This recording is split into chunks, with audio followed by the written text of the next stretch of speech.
On Memorial Day 1966, while fishing at the Westfield River in West Springfield, two men snagged onto something big which they thought was a fish, but when they found what it actually was, it shook them to the core.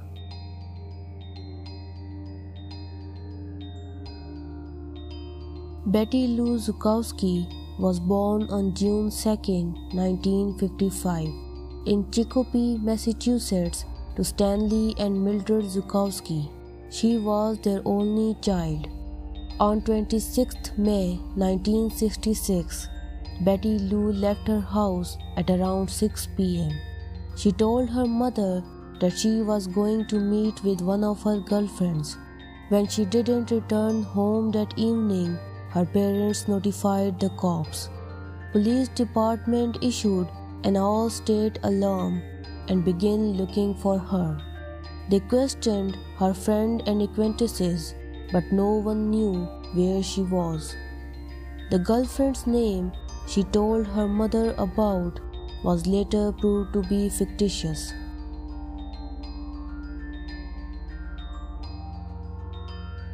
On 30th May 1966, just 4 days after her disappearance, Betty Lou's battered and mud-covered body was discovered by two fishermen at Westfield River in West Springfield, just 5 miles away from her home. Her face and arms were badly bruised, and she was wearing a green checkered blouse, a blue jacket, and blue slacks with white sneakers. Police believed that Betty Lou was killed somewhere else, and then her killer dumped the body at the site where it was discovered.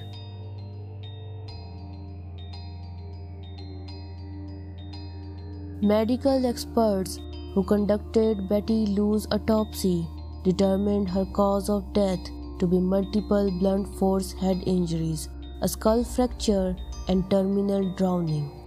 Dr. William Mosick said that Betty Lou died on the same day she went missing. He also said that there were no signs of a sexual misconduct. The thing which is confusing about this case is that there was no blood found on Betty Lou's clothing, despite the brutal bludgeoning that crushed her skull.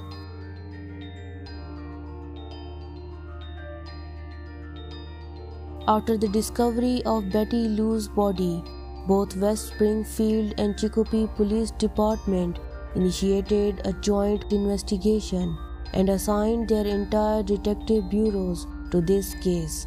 Massachusetts State Police and DA's Office of the Hampden County were also involved. The site where her body was discovered was thoroughly examined, and divers searched the Westfield River to find any clue. Police detectives interviewed Betty Lou's family, friends, and acquaintances to determine who was the person she met on the night she went missing.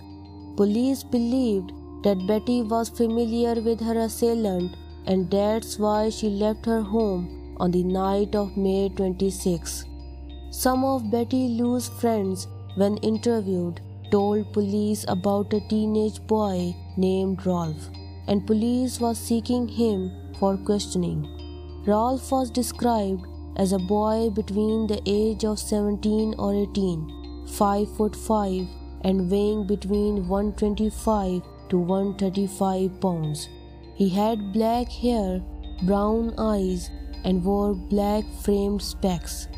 1 week after Betty Lou was discovered, police released a sketch of the suspect, hoping that this will lead them to the real identity of the perpetrator, but unfortunately, no solid lead came in, and the case went cold.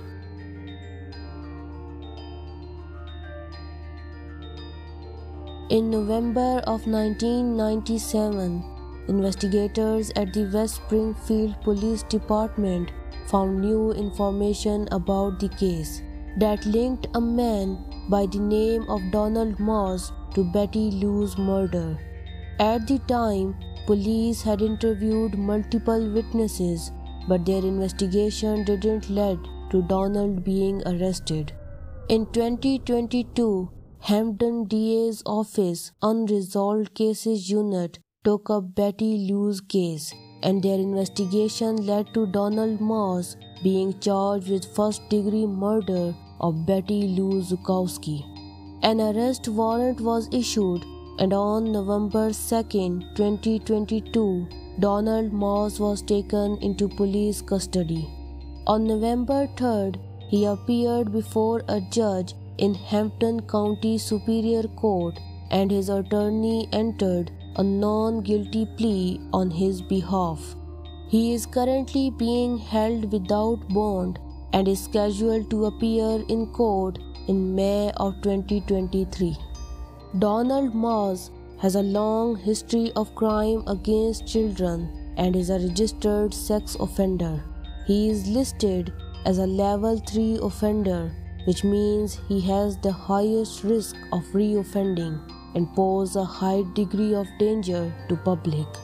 In a statement, Hampton District Attorney Anthony Guluni said, "Sadly, Betty Lou's parents are deceased and will not see Donald Moss answer for what we allege he did to their daughter." He said that his office has been in contact with Betty Lou's extended family members, one of whom was a pallbearer at her funeral in 1966. While this investigation will not bring Betty Lou back to her family or grant her the opportunity to grow into a healthy adult that she and every child deserves, it is for them and for Betty Lou that we embark upon this journey of seeking justice.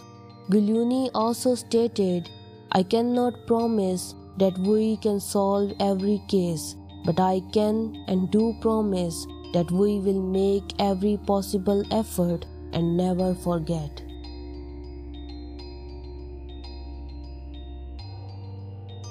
Betty Lou Zukowski was laid to rest on June 2, 1966 in Calvary Cemetery. It would have been her 11th birthday.